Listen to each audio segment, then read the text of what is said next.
आज है world heart day, ठीक है ना। Today the world heart day. तो आज जैसे हार्ट के बीमारी के ऊपर हम बात करेंगे, और उसके साथ अगर प्रेगनेंसी में अगर हार्ट का डिजीज है तो उसमें क्या आपको क्या क्या परेशानी हो सकता है, क्या क्या रिस्क हो सकता है मदर को, उसी के बारे में आज बात करेंगे। तो जैसे पहले सबको best wishes for this world heart day. And हर साल एक थीम रहता है, जैसे हार्ट डे के आज दिस ईयर 2025 का थीम कोई बता सकता है क्या थीम है इस बार? इस बार का थीम है do not miss a beat. ये आपका थीम है, ये एक टैगलाइन रहता है, तो इसी साल का ये है।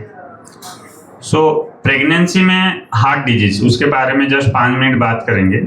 तो प्रेगनेंसी में अगर हार्ट डिजीज आपका रहता है उसमें क्या क्या परेशानी हो सकता है, और आपको कैसे पता होगा आपका हार्ट डिजीज है, उसमें क्या क्या प्रिकॉशन लेना है जिसमें आपका मदर और बेबी का दोनों का सेफ्टी ठीक से उनका कोई प्रॉब्लम ना हो।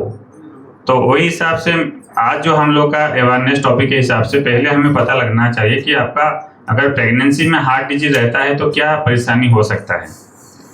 जैसे क्या होता है, ड्यूरिंग प्रेगनेंसी में आपका ब्लड वॉल्यूम बढ़ जाता है। जैसे आपका नॉर्मली जितना ब्लड का वॉल्यूम है प्रेगनेंसी टाइम में बढ़ जाता है, और जिसको हम लोग बोलते हैं, उसके साथ आपका कार्डियक आउटपुट जो होता है वो भी बढ़ जाता है।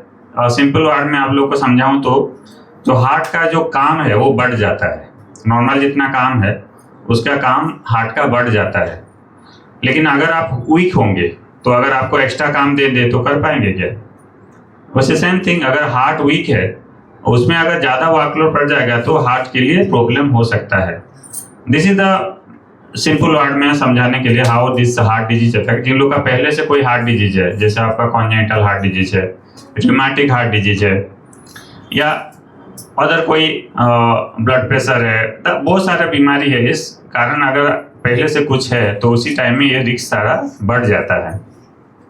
तो पहले what are the risk factor, पहले मैंने बताया पहले कोई आपका हार्ट का बीमारी है क्या, वो आपको पता होना चाहिए। अगर आपको डायबिटीज है या हाइपरटेंशन मतलब ब्लड प्रेशर ज़्यादा है, वो पता होना चाहिए। अगर मदर का एज ज़्यादा है, अभी क्या लेट एज में जो चाइल्ड बियर कर रहे हैं, जैसे आपका 40+ हो गया, 40 के बाद अगर प्रेगनेंसी प्लान कर रहे हैं तो लेट हो गया, उसी टाइम में भी रिस्क थोड़ा ज़्यादा होता है मदर को। अगर मदर ओबेसिटी है, मतलब उसका वजन ज़्यादा है, वेट ज़्यादा है, उसमें भी रिस्क फैक्टर होने का चांस है। और फैमिली हिस्ट्री, जैसे आपका फैमिली में पहले किसी को कुछ हार्ट डिजीज हुआ होगा, उसमें कुछ परेशानी हुआ होगा, फैमिली में आपका पहले है, तो उसी केसेस में भी ये सब दिक्कत होने का चांसेस है। उन लोगों को थोड़ा ज़्यादा केयरफुल रहना चाहिए।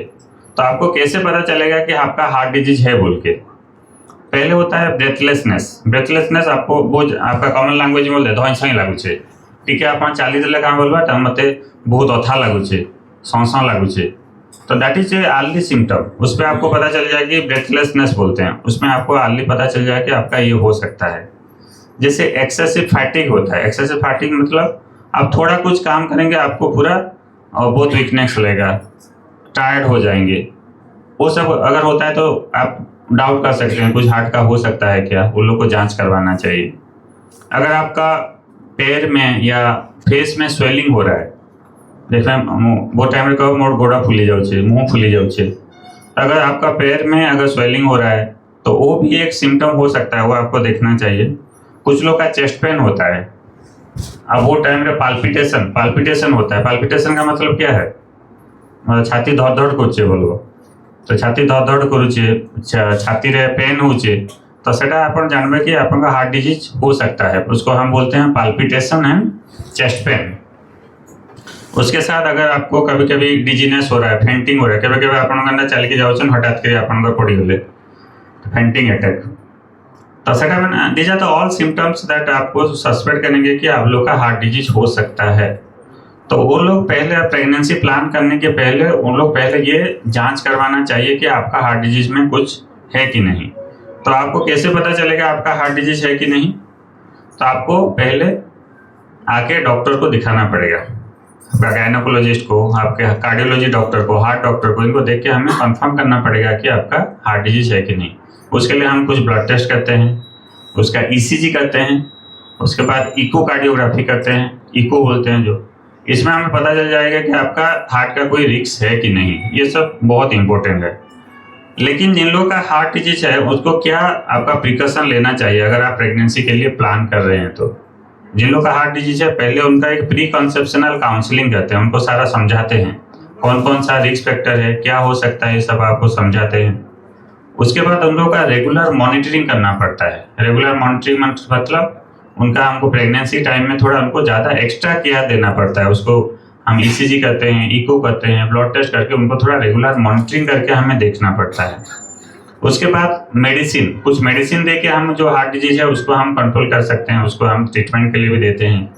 लेकिन जो मेडिसिन सब कुछ अब नॉर्मल जिसको है, जिसको प्रेगनेंसी नहीं है, जो वो लोग जो मेडिसिन खा रहे हैं वो सारा मेडिसिन जिसका प्रेगनेंसी है वो खा नहीं सकते। और there are some of the medicine जो बच्चे के लिए दैट इज टेराटोजेनिक ड्रग बोलते हैं। तो इसलिए आपका गायनेकोलॉजिस्ट के साथ बात करके विच मेडिसिन सेफ इन प्रेगनेंसी वही हिसाब से लेना चाहिए। जैसे आपका प्रेगनेंसी में आपको हाइपरटेंशन है, बीपी है, उसमें आप टेलमिसार्टान नहीं खा सकते या एम्लोडिपिन नहीं खा सकते। उसी टाइम में सेफ ड्रग क्या है, उसमें लाबेटालॉल है। तो इस हिसाब से आपका डॉक्टर से आप बात करना है उसी प्रेगनेंसी में जो दवाई सही है, जो आपका बच्चे के लिए कोई परेशानी नहीं करेगा, वैसे दवाई आप लोगों को खाना चाहिए। एंड उसके बाद सबसे ज़्यादा है डिलीवरी प्लानिंग। जब जिन लोगों का हार्ट डिजीज है उनका डिलीवरी प्लानिंग वो टीम एफर्ट में होना चाहिए और अच्छा सेंटर में होना चाहिए। जिन लोगों के सारा टर्शियरी हेल्थ केयर सेंटर बोलते हैं। टर्शियरी हेल्थ केयर सेंटर मतलब जिस जगह सारा सुविधा हो, आईसीयू का भी सुविधा हो, तो वही हिसाब से एक ऐसे सेंटर में उनका डिलीवरी प्लान करेंगे जहाँ पे सारा सुविधा हो। वहाँ पे कार्डियोलॉजी होंगे, वहाँ पे आईसीयू का सुविधा हो, सारा कुछ अदर फैसिलिटी हो, कुछ इमरजेंसी हो तो उसको हम देख सकते हैं। और इसमें आप लोगों का टीम अप्रोच में होना चाहिए। टीम अप्रोच में आप लोग का कार्डियोलॉजिस्ट रहेंगे, आपका एनेस्थेसिस्ट डॉक्टर रहेंगे, आप लोग का नियोनाटोलॉजिस्ट रहेंगे, बच्चे का डॉक्टर है, उसके साथ आपका जो मेन डॉक्टर जो गायनेकोलॉजिस्ट है वो सब रहेंगे। वो टीम में करेंगे तो इसलिए मदर और बच्चे के लिए सेफ है। एंड लास्टली डिलीवरी होने के बाद आपको मिनिमम 6 सप्ताह मतलब 6 वीक्स, 1.5 महीने तक आपको थोड़ा पूरा अलर्ट रहना है। 1.5 महीने तक आपको सारा आपको देखना है, क्योंकि आपका जिन लोग का हार्ट डिजीज है उन लोग को हम 1.5 महीने तक थोड़ा फॉलोअप करते हैं, क्योंकि उसके टाइम में पोस्टमार्टम पीरियड बोलते हैं डिलीवरी के, उसी टाइम में भी कुछ रिस्क होने का चांसेस हो सकता है। तो 1.5 महीने तक आपको क्लियरली आपको मॉनिटरिंग करना पड़ता है। So this is awareness for everyone on this world heart day. And आप लोग जागरूक होंगे, अवेयर होंगे तो आपका लाइफ सेव होगा। क्योंकि मैंने देखा है जिन लोग का मदर का हार्ट डिजीज है उसके साथ प्रेगनेंसी रहने के बाद बहुत that is a high risk pregnancy, तो उसमें मैटरनल मोर्टेलिटी मतलब मैटरनल डेथ होने का भी चांस है। तो उसी के लिए आपको अगर पहले से आपको पता होगा कि मेरा जो हार्ट डिजीज है, तो उसमें हम अर्ली डिटेक्शन में बोलता हूँ, जल्दी आपको चेकअप करेंगे, एक्स्ट्रा केयर लेंगे, सारा सुविधा जैसे मैंने बताया वही हिसाब से प्लान करेंगे, तो एक safe mother and safe child जिसमें दोनों का सही से आपका हो सकता है। ठीक है ना। किसी का कुछ डाउट है तो पूछ सकते हैं, जैसे हम लोग को